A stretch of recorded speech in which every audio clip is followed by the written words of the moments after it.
여러분들도 지겹도록 들었고 저도 지겹게 얘기했지만 당분간 식품업계의 트렌드의 핵심은 변하지 않을 것 같습니다. 바로 제로식품들이죠. 저는 제로슈가 양념 치킨도 기억에 남는데요. 별의별 음식들이 제로식품으로 재탄생되면서 이제는 좀 익숙하게 느껴지기도 하지만 곰곰이 생각해보면 이거 진짜 대단한 일이긴 합니다. 인간이 다이어트를 위해서 얼마나 뼈를 깎는 노력을 하는데 칼로리가 없는 당이라니 새삼 과학의 위대함이 느껴지죠. 이 제로 음식의 핵심은 대체당입니다. 일반적으로 대체당은 단맛을 내기 위한 목적으로 사용하는 식품 소재를 말하는데요. 설탕, 꿀, 시럽 등을 말 그대로 대체할 수 있죠. 1879년에 사카린이 등장한 이후로 천연감미료, 합성감미료 등이 다양하게 출시됐지만 일부는 역사 속으로 사라지기도 했습니다. 이 대체당에도 트렌드란 게 있거든요. 이게 마냥 달고 칼로리만 낮다고 해서 능사는 아닙니다. 설탕의 복잡한 맛을 재현해내면서도 안정적인 대체당을 찾아내는 게 업계의 남은 숙제죠. 최근 눈에 띄는 건 알룰로스입니다. 이게 설탕과 굉장히 비슷한 단맛을 내거든요. 그리고 이 알룰로스는 전통적으로 설탕을 만들어 팔던 기업들이 일찍부터 상품화를 시작했죠. 아마 집에서 이미 쓰고 계시는 분들도 많을 겁니다. 오늘은 식품업계의 뜨거운 관심을 받고 있는 이 알룰로스와 국내 대체 감미료 시장에서 두각을 보이고 있는 삼양사에 대한 이야기를 해볼까 합니다.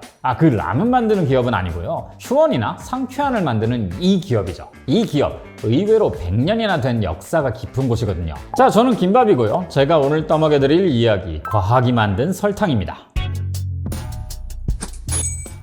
현재까지 알려진 대체당은 무수히 많습니다. 사카린부터 시작해서 아스파탐, 수크랄로스, 에리스리톨, 스테비아 배당체, 그리고 알룰로스까지 아마 많이들 들어보셨을 거예요. 종류는 많지만 역할은 다 비슷합니다. 달콤한 맛을 내지만 칼로리는 적은 감미료죠. 사용 목적은 비슷한데 왜 이렇게 종류가 많은 걸까요? 이걸 다르게 생각해보면 그만큼 설탕의 맛을 구현해내는 게 굉장히 힘들다는 겁니다. 설탕의 복잡 미묘한 맛과 가장 유사한 것을 찾아내야 하는 거죠. 대체당을 생산하는 전 세계 기업들이 가장 많이 공을 들이는 게 바로 이 부분이 아닌가 싶습니다. 설탕이 지금이야 모두의 적으로 취급을 받고 있지만요. 설탕은 정말 엄청난 감미료입니다. 단순히 단맛을 내는 데서 끝나는 게 아니거든요. 이 이야기를 잠깐 해드릴게요. 설탕은 묵직한 느낌의 진한 단맛을 냅니다. 단맛뿐만 아니라 신맛, 쓴맛, 감칠맛을 한데 어우러지게 하는 역할을 하죠. 때문에 요리를 하다가 뭔가 애매하다 싶을 때는 설탕을 넣으면 해결되는 경우가 많습니다. 또 설탕을 가열하면 캐러멜화되고 이때 다양한 향들이 올라오는데요. 여기에 단백질이나 아미노산을 함께 가열하면 풍미를 더 좋게 해줍니다. 예를 들면 우유나 크림 같은 것들요. 이때 캐러멜화와 더불어서 마이야르 반응도 일어나죠. 많이들 들어보셨을 겁니다. 또 산화를 막아주기 때문에 보존성도 높아지고요. 풍미는 뭐 말할 것도 없습니다. 그리고 설탕은 물에도 잘 녹기 때문에 다른 재료와 잘 섞입니다. 건강의 적이라고 해서 다들 기피하지만 사실 설탕만한 감미료는 앞으로도 쉽게 찾을 수가 없을 겁니다. 이런 설탕이 공급받게 된 게 최근의 일은 아닙니다. 20세기 말부터 이미 미운 털이 박혔거든요. 노르웨이를 시작으로 영국, 이탈리아, 헝가리 등의 지역에서 설탕세를 도입하기 시작하면서 소비자들과는 심리적으로 점점 더 멀어졌죠. 이때부터는 좀 더 본격적으로 대체당 연구가 시작되었습니다. 정확히 말하면 대체당을 어떻게 조합할 것인가였죠. 사실 대체당이 처음 등장한 것도 꽤 오래전 일입니다. 1879년에 사카린을 시작으로 다양한 감미료들이 탄생했거든요. 수크랄로스의 탄생 배경도 유명하죠. 실험을 하던 과학자가 테스트하는 말을 테이스트로 잘못 알아듣고 입에 가져갔다가 수크랄로스의 강력한 단맛에 눈을 떴거든요. 하지만 설탕의 고유한 맛과 특성을 따라잡는 게 쉬운 일이 아니었습니다. 다른 재료들과 섞어서 설탕과 유사하게 만들어 보려고도 했고 또 얼추 성공하긴 했지만은 역부족이었죠.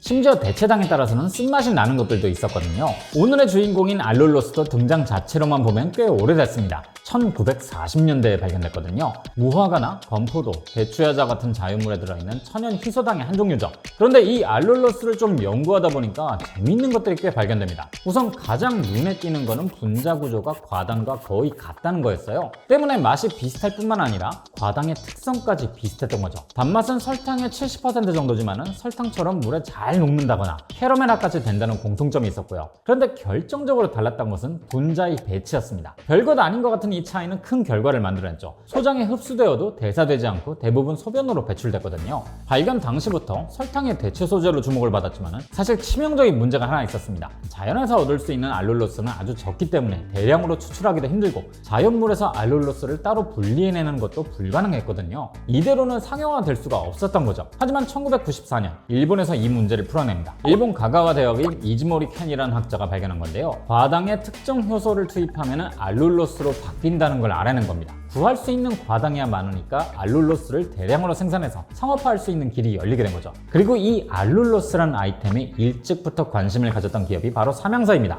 삼양이라고 하면 보통 라면을 만드는 곳을 떠올리시는데요. 오늘 말씀드린 삼양사는 식품사업과 화학사업을 중심으로 덩치를 키운 곳이죠. 삼양사는 낯설지 몰라도 큐원 설탕이나 상쾌한은 다들 아실 겁니다. 은근 우리 일상에 침투력이 높거든요. 그래서 이 삼양사에 대한 이야기를 잠깐 해드릴게요. 이곳은 1924년 국내 최초 기업형 농장으로 시작한 곳입니다. 그런데 한국전쟁이 일어나면서 기껏 이뤄놓은 사업을 포기해야 하는 상황이 닥치죠. 이때 부산으로 피난을 가서 새로운 사업을 찾기 시작했는데 그게 바로 설탕이었습니다. 당시 설탕은 잠재 수요도 높았고 대부분 수입이나 원조에 의존하고 있었거든요. 1955년 울산에 대당 공장을 세우고 삼양설탕을 생산하기 시작합니다. 1960년대 초 당시에도 설탕 점유율이 30%나 됐었죠. 64년엔 이미 달고나라는 인공 감미료를 출시하기도 했었고요. 아무튼 지금도 국내 제당 분야 빅3에 속할 만큼 자리를 완전히 잡은 상황입니다. 이후 69년부터는 화섬 사업에 진출하면서 폴리에스테르를 생산하고 79년엔 국내 최초로 페트병을 만들기도 했습니다. 사실 이 기업 주력 분야가 화학 쪽이기 때문에 아무래도 일반 소비자들 사이에선 인지도가 높진 않죠. 사실 식품산업 쪽도 기업 간 거래, 그러니까 B2B 분야의 강자거든요. 아무튼 그래도 이 기업의 뿌리는 설탕이 맞긴 합니다. 하지만 2010년대 들어서 세상이 많이 바뀌었죠. 전 세계 사람들이 자기 관리와 건강을 위해서 더 많은 투자를 하기 시작했으니까요. 유럽 일부 국가에서만 시행했던 설탕세가 미국, 남미, 아시아 지역까지 퍼졌죠. 한국 역시 로우 슈거 붐이 불면서 설탕 소비량이 떨어졌고요. 설탕을 생산하던 기업들도 위기감을 느꼈을 겁니다. 당장 소비가 줄어드는 것에 대한 대응이 필요했죠. 삼양사가 이때부터 알룰로스 연구를 시작했어요. 100년 가까이 설탕과 전분 등을 제조해왔기 때문에 기술력도 충분했고 발빠르게 대응할 수 있었죠. 삼양사가 알룰로스 생산을 위해서 자체적으로 효소를 개발하고 제조 공정을 갖춘 게 2012년입니다. 그리고 2016년부터 알룰로스 생산을 시작했죠. 2019년부터는 본격적으로 액상 알룰로스를 대량 상업 생산했고요. 이 사이에 식약처도 알룰로스를 제로칼로리 식품 원료로 인정했고 현재 국내 제로칼로리 감미 소재 중에서는 유일하게 식품 첨가물이 아닌 식품 원료로 등록되어 있습니다. 비슷한 시기에 미국 FDA를 통해서도 그라스 인증을 받았고요. 미국은 영양 성분표에 첨가당을 의무적으로 표시하고 있는데요. 2019년 FDA는 대체당 중에서 최초로 총 당량과 첨가당 표시 항목에서 알룰로스를 제외하도록 개정하기도 했습니다. 알룰로스가 혈당에 미치는 영향이 낮다는 연구 결과도 여기저기 발표되면서 정말 설탕의 대안으로 주목을 받게 되죠. 그런데 아무리 좋은 제품도 이게 없으면 안 되죠. 바로 브랜딩.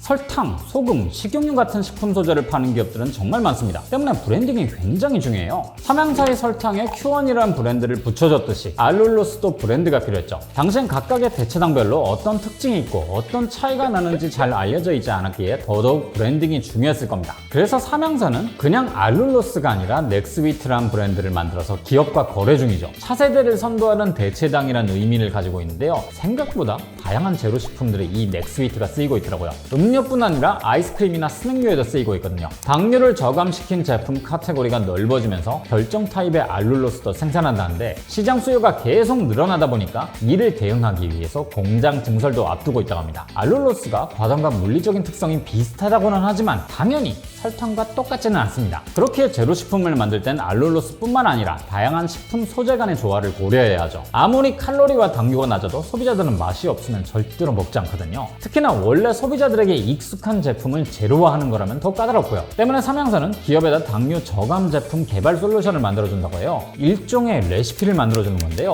예를 들어서 A라는 기업이 제로칼로리 음료에 들어가는 알룰로스를 만들어달라 이렇게 의뢰하면요. 삼양사는 해당 음료에 어울릴 만한 단맛을 구현하기 위해 알룰로스와 고감미료, 향료 등 소재 간 배합을 연구하고 제안을 하는 거죠. 대체당이 설탕을 완벽하게 구현하지 못한다면 이런 식의 개발이 더 맞을 것 같다는 생각도 들더라고요. 알룰로스는 단맛을 유지하면서도 당 섭취를 줄일 수 있는 효과적인 대안으로 자리 잡습니다. 그리고 삼양사는 이걸 이용해서 제로 트렌드에 앞장서고 있고요. 물론 아직은 상품화되기 시작한 지 얼마 되진 않았고 시장이 막 팽창하고 있는 와중이라 앞으로 더 연구해야 할 부분도 있을 것 같습니다. 앞으로는 더 많은 음식들이 알룰로스를 통해 제로 식품으로 재탄생될 것 같습니다. 당장은 아니더라도 5년, 10년 후엔 더 큰 기술의 발전도 있을 거고요. 혹시 아나요? 설탕과 완벽히 똑같은 맛을 내는 대체당이 등장할지도요. 물론 소비자들의 공포심을 싹 풀어줄 만큼의 철저한 검증과 연구는 필요하겠죠. 저도 요즘엔 운동 열심히 하고 있는데요. 개인적으로는 살찔 걱정 없는 탄수화물이 등장한다면 이거야말로 다른 세상이 열리지 않을까 싶긴 합니다. 오늘은 여러분들이 상상만 해왔던 제로 음식이 있다면 댓글로 남겨주셔도 재밌을 것 같네요. 그럼 저는 다음 주에 다시 뵙겠습니다.